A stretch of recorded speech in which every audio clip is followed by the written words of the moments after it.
So you want to be a videographer? Well, I got to talk to a pro. I'm gonna let you know what's what.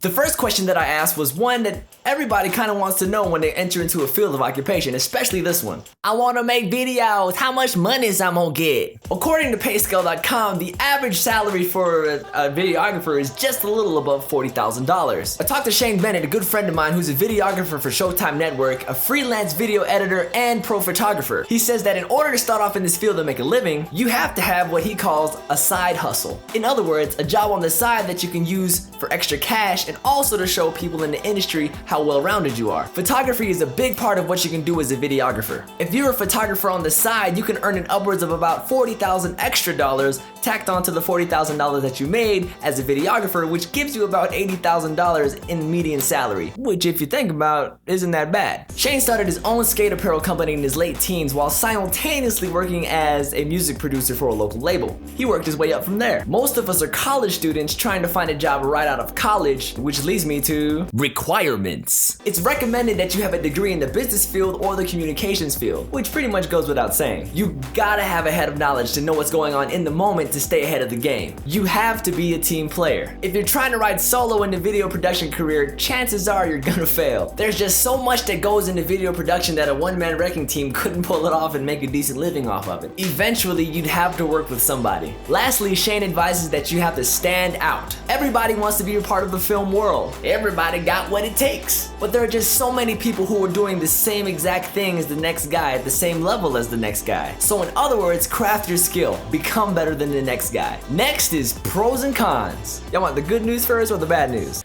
I don't really care. I'm gonna give you the bad news first. It's just, when you first start off as a videographer, chances are your work consistency isn't gonna be up to what you expect it to be. The fact is, jobs don't happen all the time when you're considered a nobody in the industry. That's why it's so important to network. There's also a slow job growth in this industry. If you wanted to stay at home and become successful at home, well, squash that thought. Because most studios are in big cities like Los Angeles, San Francisco, New York City, Atlanta, Ithaca. So you're gonna have to spend your time, your money, your resources to move your family, if you have one, to a big city. But here's the good stuff. You could possibly become rich and famous. You ain't gotta eat ramen and hot dogs anymore. Unless you like that stuff, then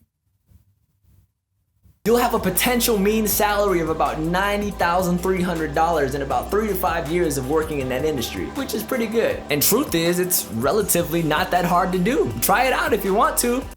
I'm tired.